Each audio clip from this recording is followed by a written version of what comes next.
You know how there are some people on the internet that will be deliberately obnoxious whenever anybody claims to be doing any sort of narration, storytelling, any sort of art as a dungeon master. They'll stop you. They'll tell you you're wrong, you're using your words wrong, and if you're saying what you actually mean, then you're a bad dungeon master. They'll do that. They'll do that to you no matter who you are, no matter what you're doing, and no matter how harmlessly you wanted to just explain what you were thinking of the backstory of your world at the time or whatever. Now, I personally am as sandboxy a DM as you could possibly imagine. My players get to do whatever they imagine. They make all kinds of mechanics and essentially machines out of spells, they program them, they do whatever they want. And if they break stuff, well, it's up to them. They get to repair them later if need be. World certainly reacts as it would. So even if there are many interesting things to see and that are happening in the world, it's certainly essentially a sandbox. I don't just necessarily tell them ahead of time that it's a sandbox, but certainly they can do what they want. There are no rails. I never even used any quantum ogres or anything like that, nor anything quantum in my campaign, except maybe some phenomena. But you see, even I get frequently attacked like that when I write something somewhere and say, I have thought this about the story. People tell me, there is no story. Now, imagine if you were a writer, but your main character or characters were completely free from you and alive, and they could do whatever they want. Now, say you're writing the old classic Heidi. You say to the player, well, you'll meet other party members there, and you're going and moving to your grandfather at the mountain, and he has some reputation as some sort of old man of the mountain that's grumpy and dangerous and big and powerful. But is this really true? How will you live with such a person? But that's all. I'll just run this setting and you go, do what you want.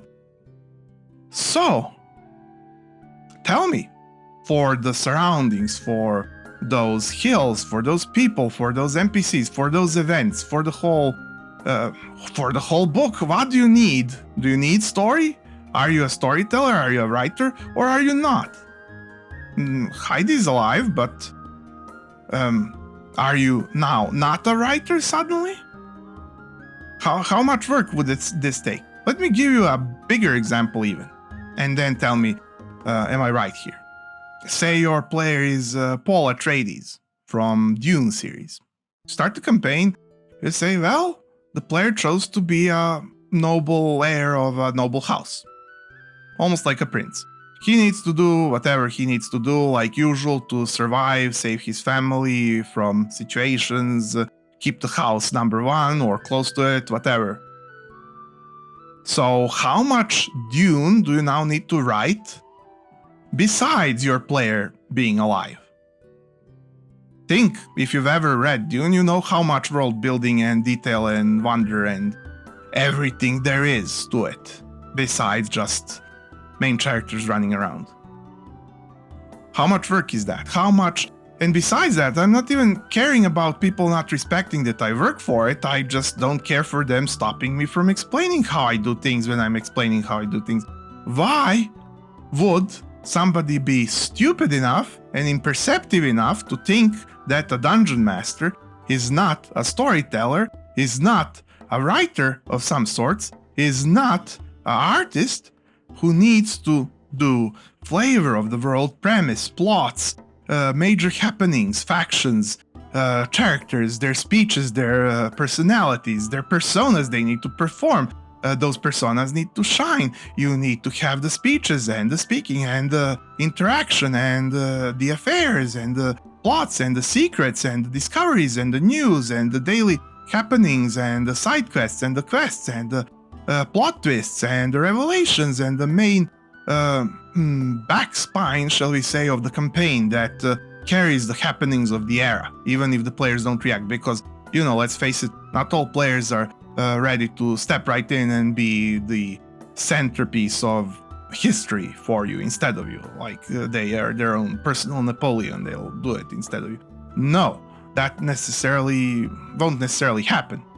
You still need to work to give all that hype, all that amazement, all that presence. You need to dig it out from places. You need to make it all happen, and it needs to all flow together and connect and not have plot holes. And you need to do all that stuff, and you do it on the fly, and you do it in front of a living audience, and you do it with all the fancy speech without preparation, without setting and retyping and tapping your pen on your desk or your lip and thinking. No, you need to do it fluidly. And up come those ignoramuses and call you names because you said story once accidentally, because you were trying to be careful to not offend even them so that they can learn stuff instead of being angry all the time. But no.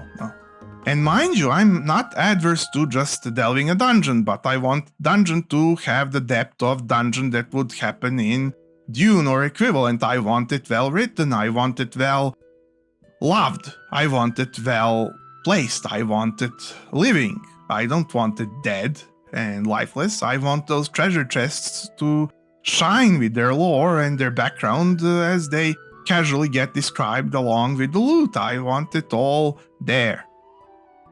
So, even if you're running a classic dungeon crawl, you are a writer, you are a storyteller, you are a narrator, you are an artist, and do not let anybody tell you otherwise.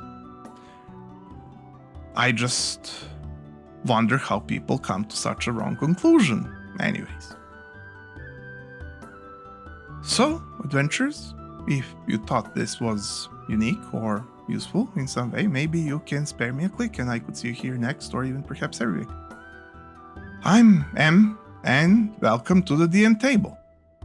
Do write to me in the comments if you want to flame me, have opinions, and I would like to see you again soon. Till next time. Bye.